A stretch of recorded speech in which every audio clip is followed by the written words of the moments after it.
So, my trade is a driving instructor. I've been an instructor for 40 years, just over. I'm basically semi-retired and I'll be concluding when my licence concludes in 2026. Now, smart motorways, the very word should make you suspicious. The moment I heard the word smart, I thought, my goodness, what have they done? Because you see, the government has a tendency not to improve the infrastructure or make the... Oh, hang on. That's my Peugeot cap, and that is one of the driving tuition cars I've used, Peugeots. But mainly I have taught in Fords, Fiestas, etc. Lots of them. One or two Nissans and one or two Japanese. But otherwise, that's my trade. Now, if I'm teaching someone to learn to drive on a motorway after they pass their test, because obviously you can only do motorway training after you've passed your test. First thing to remember, drive on the left. Only move out to overtake. There is no... The speed limit on the left-hand near side lane is 70 miles an hour. You only need to move out to overtake, and that applies everywhere on British roads. The opposite in France, on the right, obviously. So the motorways, it's very important to feel safe in the left-hand lane. Now, a smart motorway doesn't have a breakdown lane, so there's always the fear when you're driving in the inside lane, my goodness, someone may have broken down, and if they haven't travelled more than a mile before they park up on those little yellow bays like a bus stop, then there's someone in the way and you're in danger. Now, what they've said is, oh, we've got lots of cameras, everything will be fine. But now we learn the truth is out. Half the time the cameras aren't working, and you have to have a whole group of people looking at the cameras all the time. So huge expense to convert standard safe motorways, proven over 30 or 40 years, safe British motorways, convert them to these dangerous so-called smart. Now, who invented the word smart? If you have a breakdown lane and you get stuck in a queue, the emergency vehicles can get down on the near side lane. They've got free passage. That means that accidents ahead, and if you're stuck in a queue, accidents ahead can be accessed by fire engines, the police and ambulances, the emergency services. Smart motorways, no good. The other thing is, half the people won't drive on the left because they're too scared of bumping into a broken down vehicle. The whole purpose of a smart motorway was to cheaply add an extra lane. You see? Well, what do most drivers do if you've been on the motorway? Most people leave the left-hand lane empty. It's nearly always empty except for a few HGVs. Most people drive on the other lanes, but the first rule is to drive on the left. So the person who invented the word smart and spent all the money messing around with the original motorways is an idiot.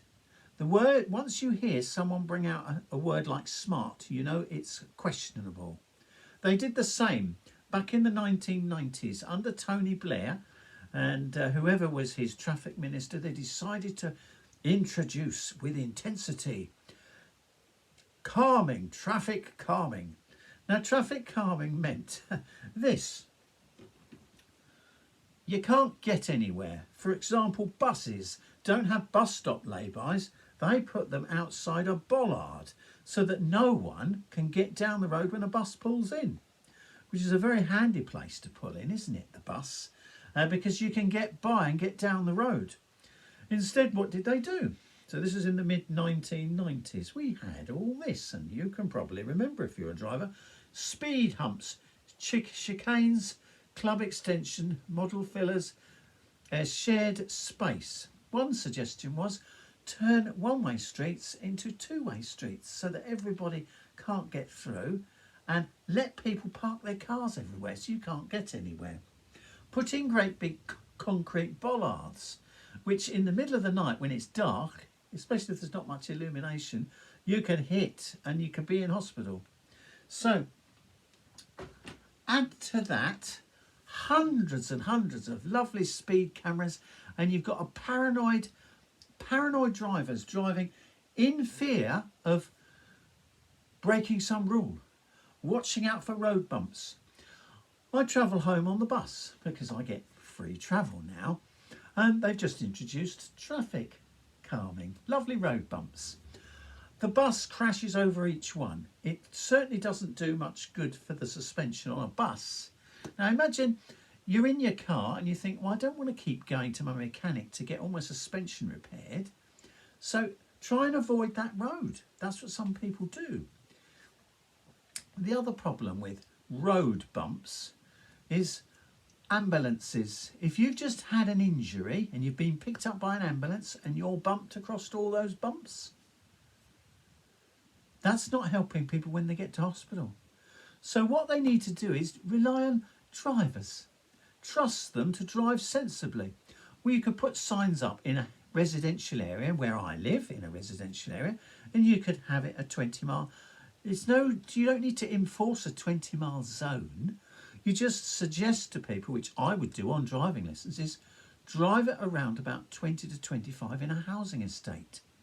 Keep your eyes out for cats, dogs, little children running out between cars.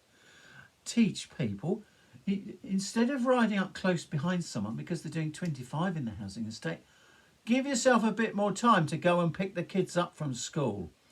And don't ride up people's boots, because if you do that, I slow down. I won't put up with it.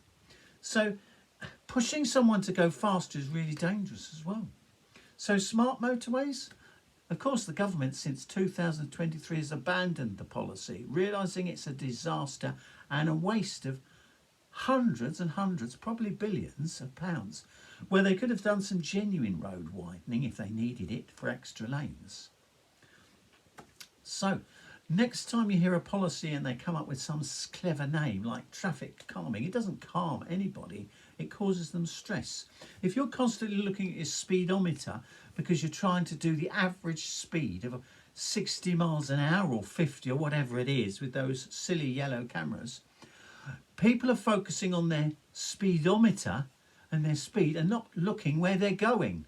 So these are really dangerous policies. And the smart people have one of those tom-toms in the car that goes bib, bib, bib, bib, bib, lets them know where there's cameras that are working, and they automatically slow down anyway. So, but the most important thing is to encourage people sensible driving behaviour, considerate behaviour. Don't tailgate, stay on the left. When you pass someone, get back on the left safely. And be polite, have some manners. Most people want to do that. There's only a few boy racers, and there's not many these days. There used to be a lot more when I started back in Essex. There were lots of boy racers. I was one of them. But becoming a driving instructor, of course, sort of calmed me down to a degree. So there it is. So a very exciting kind of trade to have, driving on the road. Sadly, it's been made more stressful because of all these so-called calming and smart ideas that really aren't at all. So thank you for watching. I've operated driving schools in Chelmsford in Essex and that area. I've operated them in Wales. I've operated them in Cornwall. I did about 12 years in Cornwall as Safeway driving school, so they make lots of people there.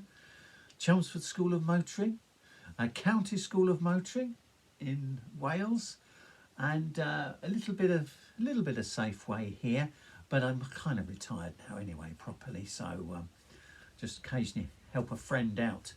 But it's still enjoyable, and that's the important thing, isn't it? If you've got work, enjoy it.